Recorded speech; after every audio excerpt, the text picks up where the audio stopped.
بسم اللہ الرحمن الرحیم، شروع اللہ کے نام سے جو نہایت رحم والا بڑا مہربان ہے۔ پیارے دوستو، آج ہم آپ کو اس ویڈیو میں بتائیں گے حضرت ادریس علیہ السلام کے قصے کے بارے میں۔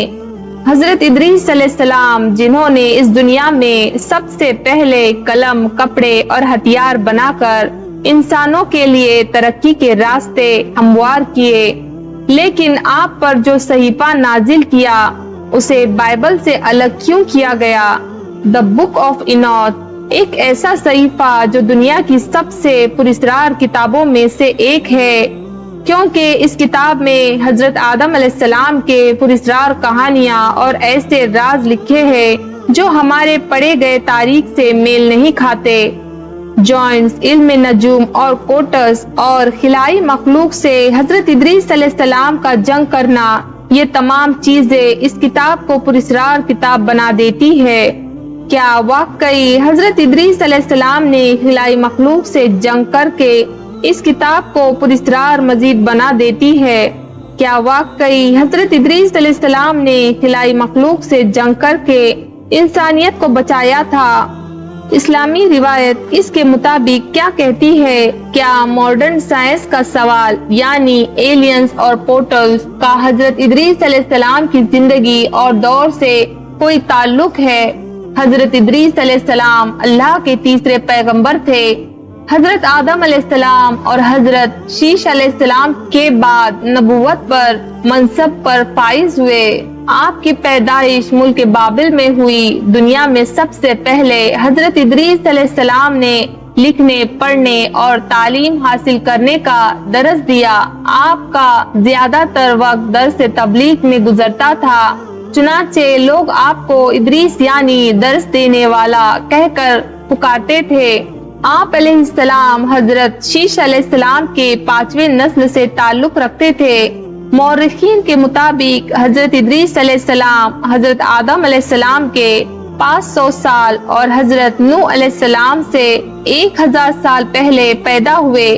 حضرت آدم علیہ السلام کے بیٹے حضرت شیش علیہ السلام کا جب انتقال ہوا تو کچھ عرصے بعد ان کے پیروکار بہت کم تعداد میں باقی رہ گئے۔ قابل کی نسل میں بدکاری، بے حیائی اور زنے کا بازار عام ہو گیا تھا۔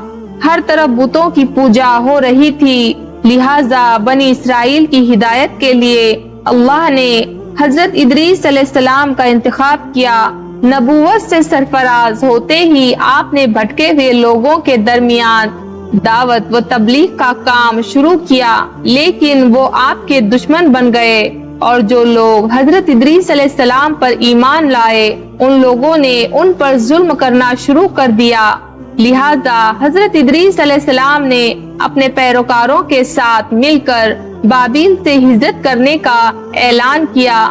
حضرت ادریس علیہ السلام اپنے اہل ایمان کو لے کر مصر کی اور چل پڑے اور دریائے نیل کے کنارے آباد ہو گئے۔ یہ ایک سرسبز اور شاداب علاقہ تھا۔ حضرت ادریس علیہ السلام اور آپ کے ساتھیوں نے یہاں دعوت و تبلیغ کا کام جاری رکھا، اور انہوں نے یہاں مختلف علوم سیکھ کر یہاں خوب ترقی کی۔ اللہ تعالیٰ نے قرآن مجید میں حضرت ادریس علیہ السلام کا ذکر یوں کیا ہے کہ اور یوں اس کتاب میں حضرت ادریس علیہ السلام کا بھی ذکر کیجئے، بے شک وہ بڑے سچے نبی تھے اور ہم نے ان کو بلند رتبے تک پہنچایا تھا۔ حضرت ادریس علیہ السلام نے ہی سب سے پہلے قلم سے لکھا اور کپڑا سینا ایجاد کیا۔ ان سے پہلے لوگ جانوروں کی کھال کو بطور لباس بنا کر استعمال کیا کرتے تھے۔ حضرت ادریس علیہ السلام وہ نبی تھے جنہیں علم کی دولت کا معجزہ عطا کیا گیا تھا۔ کہا جاتا ہے کہ آپ کو 72 زبانوں کا علم تھا۔ آپ نے دنیا کی قدیم ترین زبان مثلاً عربی، یونانی، سیریانی، لاطینی اور عبرانی زبان کی بنیاد آپ نے ہی رکھی۔ حضرت ادریس علیہ السلام پر 30 صحیفے نازل ہوئے، وہ اس وقت کے لوگوں کے لیے رہنمائی تھی۔ آپ نے ہی اسلحہ اور ہتھیار بنانے کے کام کو عام کیا۔ مورخین نے لکھا ہے کہ بنی بابل بار بار آپ پر حملے کیا کرتے تھے، اس لیے آپ نے ہتھیار بنائے اور ان سے کئی بار خونی جنگ بھی لڑی۔ حضرت ادریس علیہ السلام نے 365 سال کی عمر پائی تھی۔ بہت سے مفسرین اور تابعین کا یہ قول ہے کہ حضرت ادریس علیہ السلام کو آسمان پر زندہ اٹھا لیا گیا تھا اور چوتھے آسمان پر آپ علیہ السلام کی روح کو قبض کی گئی تھی، جہاں نبی صلی اللہ علیہ وسلم نے معراج کی رات آپ سے ملاقات کی تھی۔ مشہور مصنف جمال الدین الکسلی نے لکھا، ایران و عراق کے سرحدی علاقوں میں آباد الکیما نامی ایک قوم حضرت ادریس علیہ السلام کی باقی بچے مانندہ قوم میں ہے، جو سائبین کی ایک شاخ ہے۔ یہ لوگ خود کو ادریسی کہتے ہیں۔ یہ لوگ ستاروں کو اپنی دینی رسومات کا مؤخذ سمجھتے ہیں اور اپنی عید اور قربانیاں ستاروں کے رجوع اور عروج کے وقت کرتے ہیں۔ قرآن اور حدیث کے علاوہ ان کی زندگی اور ان کے زمانے کے معلومات کے دو مزید ذرائع موجود ہیں۔ پہلا قدیم سومیری تختیاں اور دوسرا توریت کا گمشدہ صحیفہ یعنی دی بک آف اینوت۔ سن 1946 میں بحر مردار کے کنارے غار میں 900 قدیم صحیفے دریافت ہوئے تھے۔ وہی صحیفہ ہے جو ہنوک یعنی حضرت ادریس علیہ السلام پر نازل ہوا تھا۔ ان صحیفوں میں بڑا صحیفہ توریت کے گمشدہ حصے کا تھا، جسے آج ہم دی بک آف اینوت کہتے ہیں۔ دی بک آف اینوت میں ایک تاریخی انسان کی ایک مختلف کہانی ملتی ہے، جس میں حضرت نوح علیہ السلام کے زمانے تک کے واقعات ملتے ہیں۔ اس صحیفے میں ایک خاص قسم کے مخلوق کا ذکر ہے جسے دی واچر کہا گیا ہے۔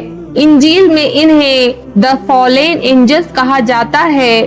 اس صحیفے کے مطابق حضرت ادریس علیہ السلام کے زمانے میں اس زمین پر انسانوں کی آبادی بڑھنے لگی تو زمین کی کچھ چیزیں آسمان کے فرشتوں کے نظر میں آنے لگی۔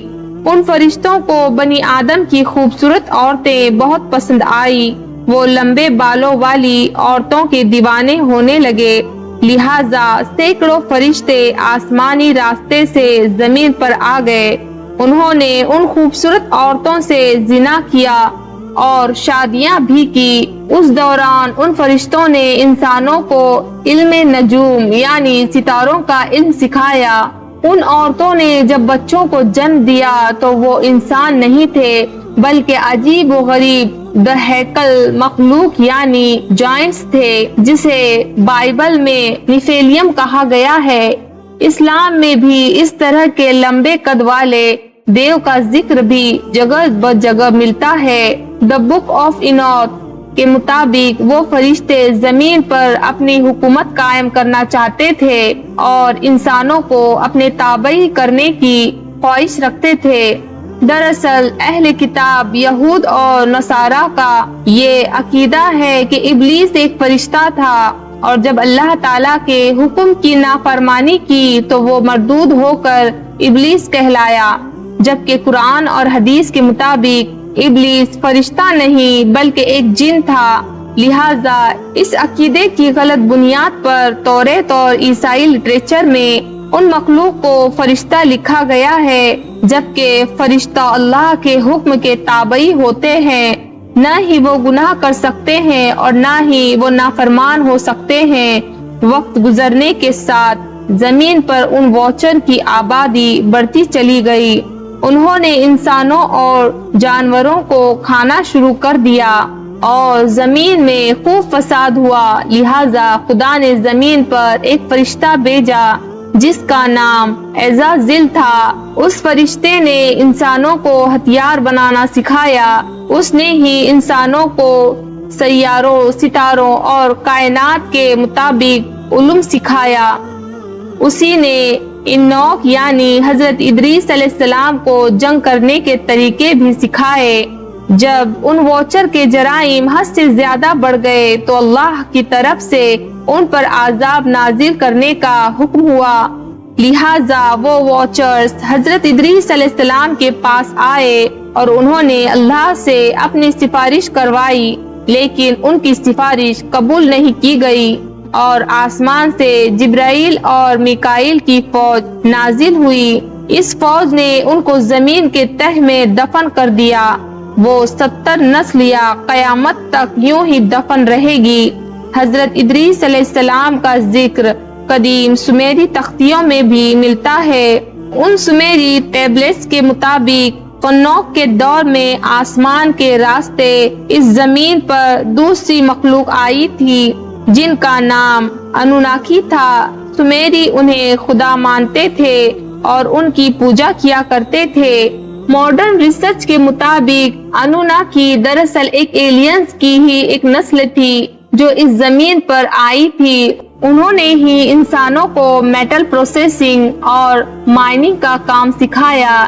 اس کے علاوہ اسٹرونومی، سائنس، میتھمیٹک، کاسمیٹک کا استعمال اور ہتھیار بنانا بھی سکھایا، جس کی وجہ سے انسانی تہذیب پروان چڑھی۔ اسرائیلی روایت صحیفہ نون اور سنیرین ٹیبلٹس کے ساتھ اگر اسلامی روایت کو جوڑا جائے تو حضرت ادریس علیہ السلام کے دور کا ایک ایسا خاکہ بنتا ہے جس سے دوسرے سیاروں پر خلائی مخلوق کی اور اوٹلز کی موجودگی ثابت ہوتی ہے جو دوسرے پلانٹ سے ہمارے زمین پر آئے ہو، جس کے ساتھ حضرت ادریس علیہ السلام نے جنگ کی ہو اور انسانی تہذیب کو بچایا ہو۔ کیا جدید سائنس اس اوٹلز اور ایلینز کی تھیوریز پیش کرتی ہے؟ کیا یہ تمام چیزیں حضرت ادریس علیہ السلام کے دور کی ٹیکنالوجی تھی؟ قرآن و حدیث کی باتیں سائنسی تعبیر کیا نئے نئے رازوں سے پردہ فاش کرنے والی ہے؟ قرآن و حدیث کی باتیں سائنسی تعبیر کیا نئے نئے رازوں سے پردہ فاش کرنے والی ہے؟ دوستو، مزید معلومات کے لیے ہمارے چینل روشن اسلام کو سبسکرائب کریں۔ شکریہ۔